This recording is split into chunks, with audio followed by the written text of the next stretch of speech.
From the National Newsroom of the Canadian Press, I'm Jason White. Florida officials are warning residents time is running out for them to escape Hurricane Milton. The storm has been downgraded to Category 3, but is still forecast to bring deadly storm surge as it makes landfall tonight or early tomorrow. Local officials have sent one final recorded message urging residents to evacuate. Deadly storm surge expected. Get out now. This is your last chance to get out before the storm. The U.S. National Hurricane Center says the entire Tampa Bay region and areas south are at grave risk, even though it isn't certain exactly where Milton's eye will make landfall. BC Conservatives leader John Rustad has no events or announcements today, the day after the televised leaders debate. David Black, an associate professor at Royal Roads University, says an appearance the day after can help shape the messages delivered during the debate. I think if a leader is absent from that, if they make themselves unavailable, I do fear, and this would be true of any leader, that there is something that they are concerned might be asked of them post-debate that would be embarrassing. He says shaping a party's post-debate message is especially crucial in this case because it's only 10 days to go until BC's election day. U.S. President Joe Biden and Israeli Prime Minister Benjamin Netanyahu have spoken by phone for the first time in 7 weeks. President Biden and Israeli Prime Minister Benjamin Netanyahu spoke for 30 minutes by phone Thursday. White House Press Secretary Karine Jean-Pierre on their call. It was 30 minutes long. It was direct. It was productive. Jean-Pierre wouldn't give specific details about what the two leaders spoke about in their first phone call since late August. She did note that the U.S. and Israeli governments have been in close contact since Iran's attack on Israel last week. Those discussions continued with the president and the prime minister. Karen Travers, ABC News, the White House.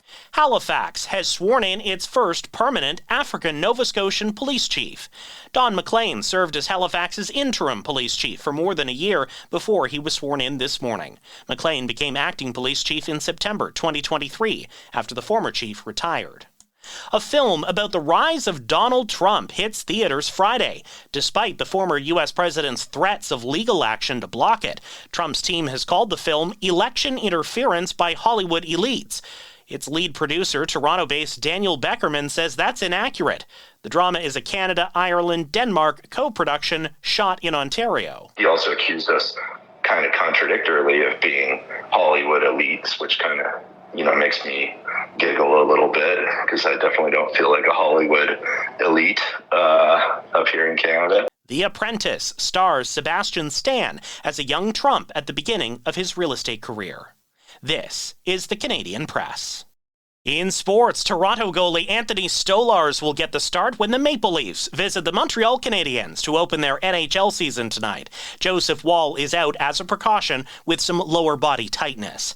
Also tonight, the Winnipeg Jets visit the Edmonton Oilers, while the Vancouver Canucks host the Calgary Flames. The Ottawa Senators have signed starting goalie Linus Ullmark to a 4-year contract. The deal is worth $33 million U.S. Sens head coach Travis Green is happy the deal got done. The way he is off the ice, his character.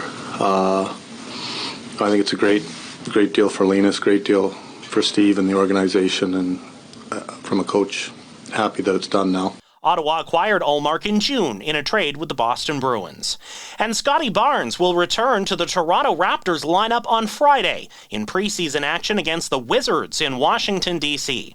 Barnes missed last Sunday's preseason opener for personal reasons. From the Canadian Press, I'm Jason White.